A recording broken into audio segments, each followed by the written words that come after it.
Hi, hola a todos. I am the second Sánchez of this program after, which I find wonderful that a Chinese guy is called Sánchez. That's wonderful. So thanks to Professor Boehner, because he also mentioned us in a previous panel about new business models. So you have a hint about what I'm going to say.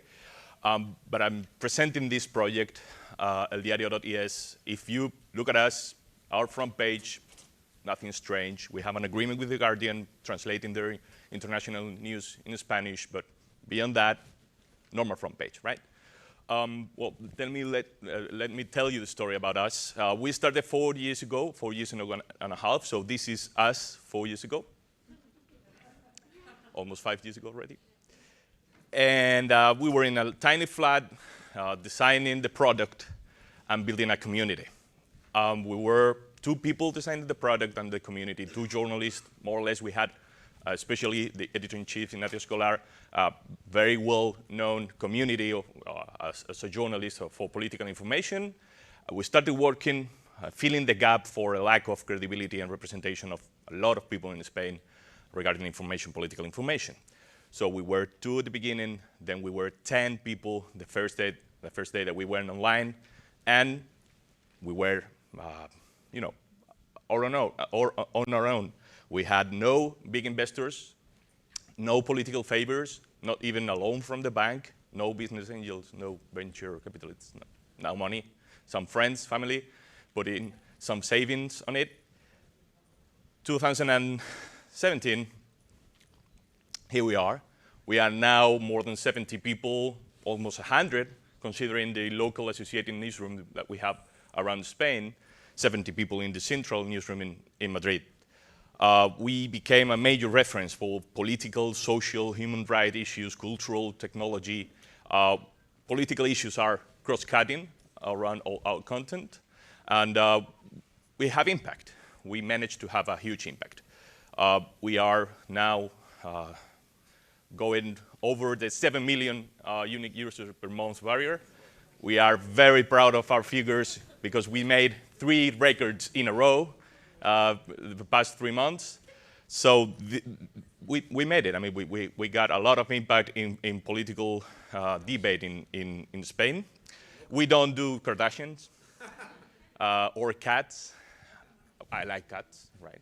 But it's just we don't do content about that, but we use that kind of techniques, that kind of lessons that we can learn from internet language to inform in a better way about political issues.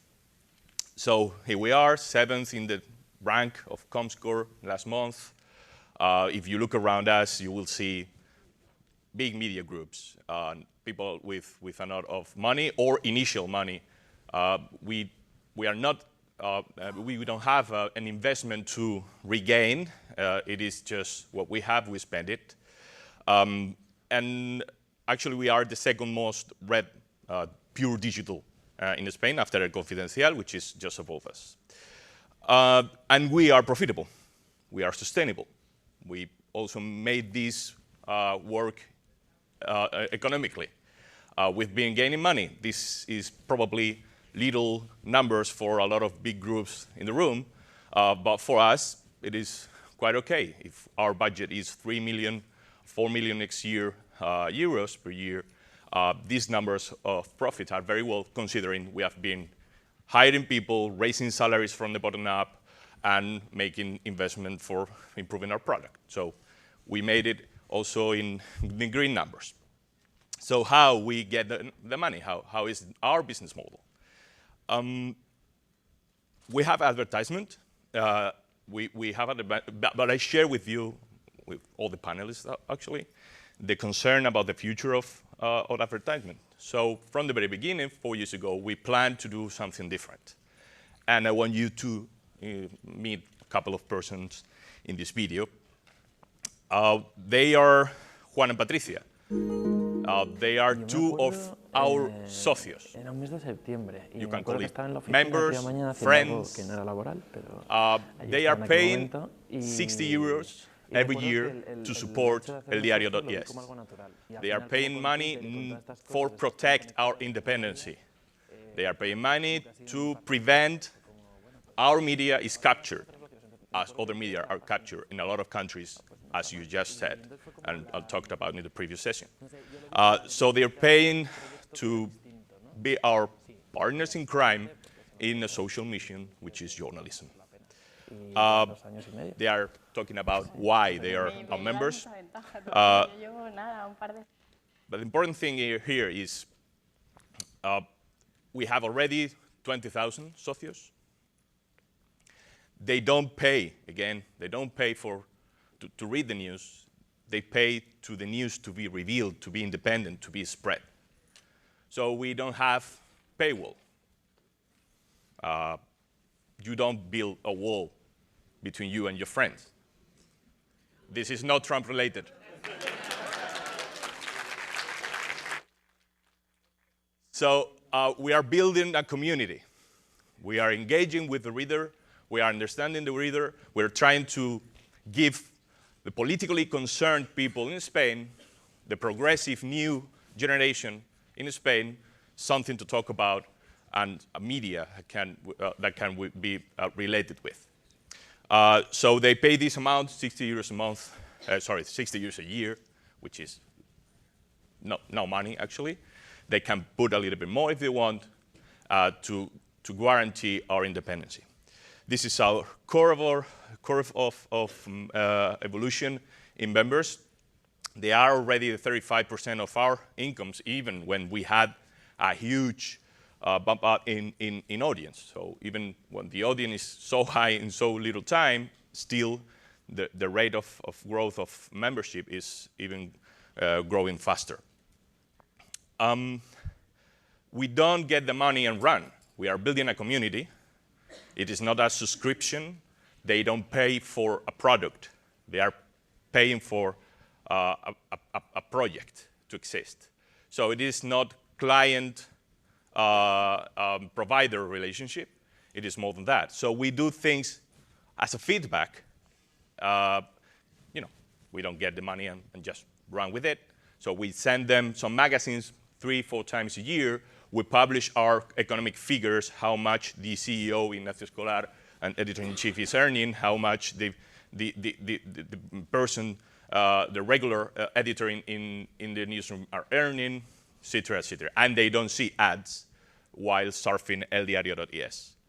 That is not only a key for business, it's also a key for editorial content. We can do things not only because of the clicks, not only because of the audience, not only because of traffic. We can do this little Telegram group. How many of you use Telegram here? Whoa. Okay, you can sign up if you read Spanish. And we have 15,000 people there. Obviously, when I send a link in that Telegram group, I'm not receiving a lot of traffic as a feedback, right? But I'm building and nurturing a community there that at some point can become a member of the El Diario. Or we can investigate during a year the death of some migrants in the southern border of Spain. Yeah, it is not going to be the most read article, but it is going to be very taken into consideration when people are thinking about what journalism eldiario.es is doing. So what changed? I mean, I tried this same model with other colleagues in a previous project, this membership model. What changed? Well, we took technology seriously. We are doing a lot of different things in order to understand our audience, nurture our community, and ultimately fundraising in that community. We are trying to implement sophistication, not only call to action, because journalists we tend to think that our job is so important that, yeah, money will come. It is not like that, otherwise big NGOs wouldn't invest any dollar in marketing and fundraising. So we are building our next step. We prepared during this year a CRM for membership-based or community-based projects, independent projects. We received some funds from the Google DNI first round, we were highlighted as the most interesting project of the first round, and we are developing a tool that helps us to sophisticate this membership model. And the good news is this model, this software is ready to share. So if some of you want to use that tool, we can talk later. And as a final sentence, don't build that wall, build the community. Gracias. So that was fascinating. I think it was interesting on a bunch of different levels, but I think I'm going to start with the one that I think I just sort of maybe felt as much as anything else, and that's this idea of who you are serving. Who is this for? And having come from a traditional media background, many of you did come from traditional media background, we talk about the audience, we talk about the reader, and it tends to be very abstract. In all of your cases, every one of your cases, the readers in many cases have a name. Juan Luis, you talked about friends. You don't put a paywall up in front of friends. Is that actually how you think about your audience? And maybe you can start. Yeah, sure. I mean, at the very beginning, we knew that in a moment when in Spain it is very difficult to get funds for building a digital site, we had to relate with people from the media perspective as we do as journalists in social networks, for instance. When you are in social networks, you build a community around your content or your identity or whatever, and you have a personal interaction with that kind of people. So how do you get that feeling, that vibe, and put it into something which is a platform, not social network, but an online newspaper? And our relationship with them is personal. Obviously, it's not 20,000 people that I know their names, obviously not, but we try to do events with them, meeting with them in different cities, and we try to personalize our relationship with them. And we are trying to understand their editorial interests, nor their commercial profiling. We really want to know what kind of stories people are reading and why. And if they become our member, what did they read just before becoming a member of Socio? I'm curious, actually, just for the panel. Membership is a model I believe deeply in, actually. And I think the recent numbers coming out of The Guardian show that it's even a model that could work from when you're transforming from an ad scale-driven model, traditional media. I'm curious what you all think, whether on a small level we know it can work, but what about on a bigger level? Are there things that we can learn? Go ahead, Jenny. I've been studying this all over, from Texas Tribune and Voice of San Diego to El Diario, where I was about a month and a half ago, and all over Latin America. It's still an outlier. It's still not in the top 5, but it is absolutely the most important that's growing. It's the one that's most sustainable. It's the one that most supports independent journalism. And I think you really capture one of the reasons it works for some of these folks. Other people have alluded over the last couple of days to this sort of journalism idea that the journalist is this all-knowing being and the audience is this sort of ignorant mass they have to help. I've really seen another thing across all of these digital natives, that they treat their audience with respect and they get it back. I've been quoted probably more saying this than anything else on Twitter this year in Spanish. It's a lie that readers won't pay for content. If you do it well and you reach out to them, they will be your best supporters. Juan Luis, you are by far the most tweetable presenter. I think you said, we have to get away from this notion that our job is so important that the money will just come. I actually, maybe you can kind of address this, having come from traditional media, now working in a startup world. Do you think, from that perspective, do you think that is a primary issue with traditional media? Is that a problem for us? Do we need to get away?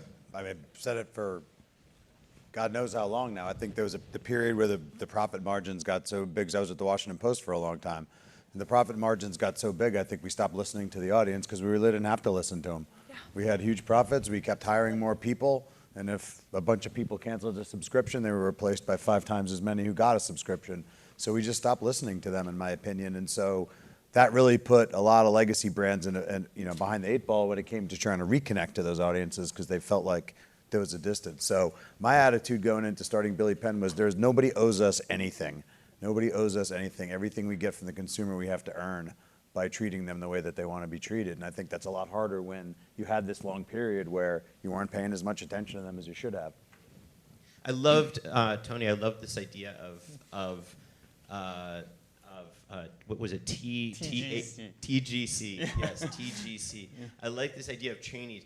Do you, think about like where that could go. Do you think that that's actually a model? That's the first time I'd actually heard about that. Do you think this is a model for journalism? Do you think we could become organizations that essentially train our successors, that train our friends to be full participants in what we're doing? Yeah, I need to explain a little bit background because I think also in America now, media or journalism is not just entitled by the professionals, because ordinary people, through a certain of training, they can tell stories, and then the readers will feel this is more close to them. Yeah. So I think we are not monopoly. The professionals are not monopoly of this industry. So we need to open up, and then also to let them in and give them certain of training. And actually, the university and all these professionals, they can step in and have all these crowds. And then this is really enterprise. Yeah. And Tom, just very quickly, crowdfunding. I mean, I know you're humorously raised $75,000 every time you do it. Accidentally every time. Every time. But is this something that we should actually be looking at as a model for mainstream, for traditional news organizations?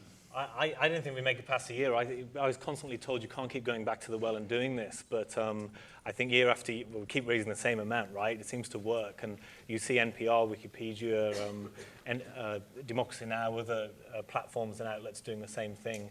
And yes, if we just look at the analytics, cats and Kardashians do well, I suppose, when we do those kinds of stories, but we point to, our really good quality, big features, and those are the things that trigger people to donate. And I have some faith if we keep doing that and produce good stuff that people have changed and are getting used to the idea, particularly in this era of fake news and all of the threats and issues around the industry, that they've been reminded that it's good to pay for journalism and it's expensive, and press freedom is not free. So I have some faith we'll be okay. Excellent. So let's go to, we have a questioner. Hello, thank you for sharing. I apologize for having to share two personal messages first. Firstly, sorry for stealing your name. Don't worry. I'm more than delighted. I'm honored. We can talk more about that, but yeah. Also to my long-term friend, Tony, I wish to say that we still have a tiny bit of professional journalism present in China, and we try to, preserve it and try to extend it. Well, basically my question for you as a startup naturally is for copycats. So if you are proven, successful business model, these copycats will not only just, steal your business model, and sometimes they just rewrite your story or just simply copy your story. And, we're living in a generation when we talk to the Chinese audience and also the international audience, they are more and more using aggregators, aggregation, apps and all these ways of getting information, and they don't really care about which brand, which news brand or startup brand they get the news from. So how do you want to deal with it? Is there anything unique that you can offer the users that they cannot steal from? Thank you. That's the point why it is not all about the content, but about identity.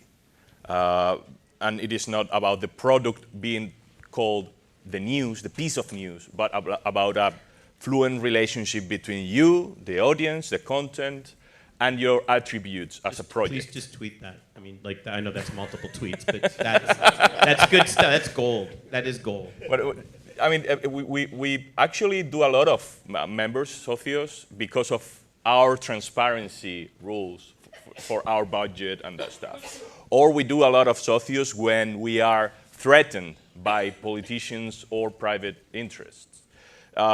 So you have to maintain high quality content to prove that you are being serious about journalism. And then the trigger that provokes that people are donating money to you are not always related to the content that is very good. It is related to as an addition of things, and then something triggered it. Some trigger can be a campaign that we do, or some trigger can be external pressure or something like that. So if some of my content is copy-pasted anywhere, if they quote us, bravo, because that is us spreading the news. That's what our members pay us for.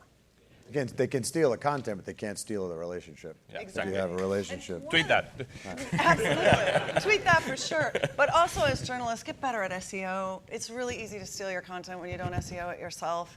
And develop relationships with those media. When you see them picking up your stories, reach out and say, hey, we could give you this stuff more effectively if you actually treated us with respect. Jim, do people, when they come to Billy Penn events, do they identify themselves as Billy Penn readers? I mean, they do. Oh, yeah. Absolutely. Cool. Yeah. Next question. Hi, my question's for Jim. What has your expansion strategy looked like?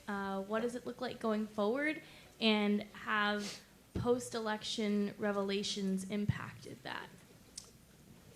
No, I don't think the elections have much of an impact. We were lucky to be in swing state, a couple of swing states for the election, so it was lovely for traffic. But I think the expansion plan is to just try to find cities that we look for 4 things in cities. Obviously, a preponderance of people under the age of 40, a pretty dense city because we don't have huge newsrooms. We're like between 5 and 9 people. So we want to find cities where a lot of people are sharing the same experience and the same real estate so that we can impact as many of them as possible with a small staff, looking for revenue and looking, obviously, revenue opportunities and competitive opening. So we're going to continue to try to expand. I think we're going to try to do it smartly so that we don't create 10 of them before we've really figured out the model. I think we're learning new things in each of the 3 cities we're in. And we consciously have different size staffs and slightly different strategies around events in each of the 3 markets. And we'll just try to keep learning and applying them forward. Jeff? I knew it.